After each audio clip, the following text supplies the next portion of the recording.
नमस्कार, जय जिजाऊ, जय शिवराय, जय शंभूराजे. तुम्हा सगळ्यांना तर माहिती आहे माझ्या मामाची मुलगी ज्ञानदा आली आहे. आज होता संडे, मग करायचं काय? चला म्हटलं डॅडींना फिरायला जाऊ. डॅडी म्हटले अजिबात सुद्धा नको, पाऊस चाललाय आणि प्रचंड गर्दी असणार आहे. मग ते कॅन्सल केलं आणि आम्ही आलो डीमार्टला. आईला डीमार्टला यायला अजिबात आवडत नाही, कारण की आई म्हणती एक गोष्ट घ्यायची असती आणि त्याचबरोबर तुम्ही नको त्या गोष्टी घेता, म्हणून आई खूप चिडती. कोणाकोणाची आई अशी चिडती तुमच्यावरती नक्की कमेंट करून सांगा. आणि त्याचबरोबर आई म्हणलेली आजची शॉपिंग सगळी मी करणार. म्हटलं बरं बाबा तूच कर. मग तिने घरात लागणार एक एक गोष्टी घ्यायला सुरुवात केली. आणि मला डीमार्टमध्ये गेल्यावरती एवढं तर समजतं की सगळ्यात स्वस्त सामान हे डीमार्टमध्येच आपल्याला भेटतं. आणि मग ज्ञानूचं चाललेलं हे काय ते काय, म्हटलं ते अक्रोड आहे, मेंदूसारखं दिसतं, तुझा मेंदू आहे बघ. म्हटलं तो पण फुटला, जाऊ दे म्हटलं.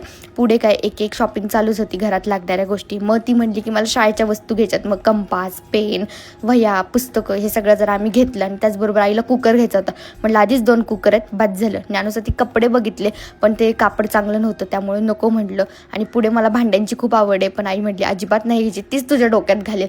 आणि फायनली आमची 2 तासानंतर शॉपिंग झाली. 2,000 रुपयाची शॉपिंग करायची होती आणि त्याचबरोबर 5,000ची बिल जसं आलं तसं माझं पाय लटलट कापायला लागले, कारण की आई भयंकर चिडली होती. तुम्ही नको त्या गोष्टी घेता. मग काय जा दूरसंकटात चाललेला, पिशवी विसरले होते ना त्यात. मग काय गप्प बसले आपली गाडीमध्ये आणि निघाले ते घराकडे.